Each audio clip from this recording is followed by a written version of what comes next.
Profesor Dr. Insinyur Haji Bahrudin Yusuf Habibie, FR Engineering, lahir di kota Parepare, Sulawesi Selatan pada tanggal 25 Juni 1936. Habibie kecil sangat gemar membaca dan memiliki hobi menunggang kuda. Dari hobi dan kebiasaan ini, ia mulai dikenal sebagai anak yang cerdas. Riwayat pendidikan Bapak B.J. Habibie. Bapak Habibie menghabiskan waktu SD-nya di Sekolah Rakyat di Parepare yang kini menjadi SD Negeri Parepare, Sulawesi Selatan. Bapak Habibie melanjutkan sekolah di SMP 5 Bandung dan SMA Kristen Dago Bandung. Bapak Habibie kemudian belajar tentang keilmuan teknik mesin di Fakultas Teknik Universitas Indonesia Bandung yang sekarang menjadi ITB pada tahun 1954.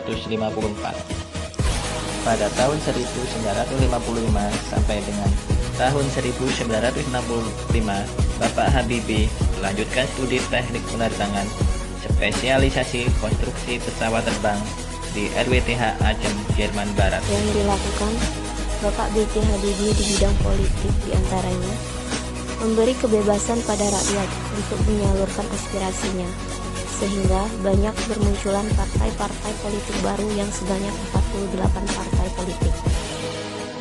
Yang kedua, membebaskan narapidana politik seperti Sri Bintang Pamungkas, mantan anggota DPR yang masuk penjara karena mengkritik Presiden Soeharto. Mencabut larangan berdirinya serikat-serikat buruh independen.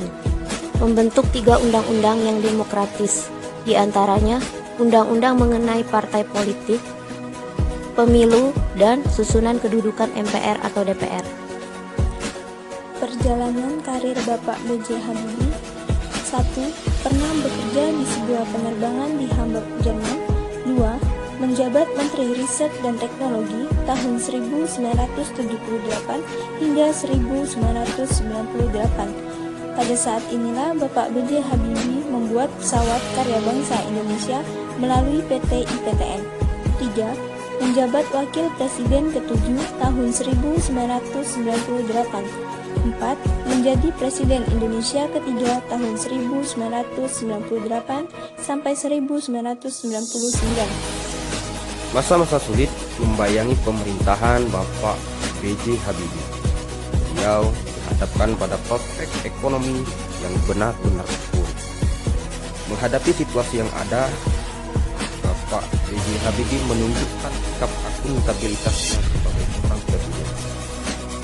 Beliau berkata, kita akan dapat mencapai taraf hidup lebih baik tahun ini jika kita dapat mengembalikan stabilitas dan melalui tahun berat ini dengan kesejahteraan. Ini terbukti krisis ekonomi yang menerpa Indonesia mengalami kenaikan. Sudah beberapa kali ditawari oleh beberapa negara lain untuk menggalakkan teknologi pesawat terbang. Tawaran pertama datang dari Jerman. Jerman yang saat itu tahu Habibie bukan orang biasa langsung saja menawari Habibie dengan status warga negara kehormatan. Bukannya senang dengan status tersebut, tapi Habibie justru menolaknya. Pantang menyerah terhadap pekerjaannya. Terbukti, beliau telah berhasil menyelesaikan pembuatan pesawat pertama N250 Gatot Kaca yang berhasil diluncurkan pada tahun 1955 dan menjadi kebanggaan bintang pameran pada saat Indonesian Air Show 1906 di Cengkareng. Dalam hal komitmen mutu, sosok B.J. Habibie adalah sosok yang demokratis. Beliau bahkan sempat menjabat sebagai direktur perusahaan pesawat di Jerman. Namun, ketika panggilan untuk menjadi Presiden Republik Indonesia datang, ia tanpa ragu memutuskan pulang ke tanah air. Alasannya yang mendorong ialah tawaran tersebut merupakan kesempatan memberikan segala ilmunya untuk kemajuan bangsa. Sikap anti korupsi yang dilakukan Bapak B.J. Habibie adalah pemberantasan korupsi di Indonesia dengan mengeluarkan Undang-Undang Nomor 28 Tahun 1999 tentang penyelenggaraan negara yang bersih dari KKN dan Undang-Undang Nomor 31 Tahun 1999 tentang pemberantasan tindak pidana korupsi.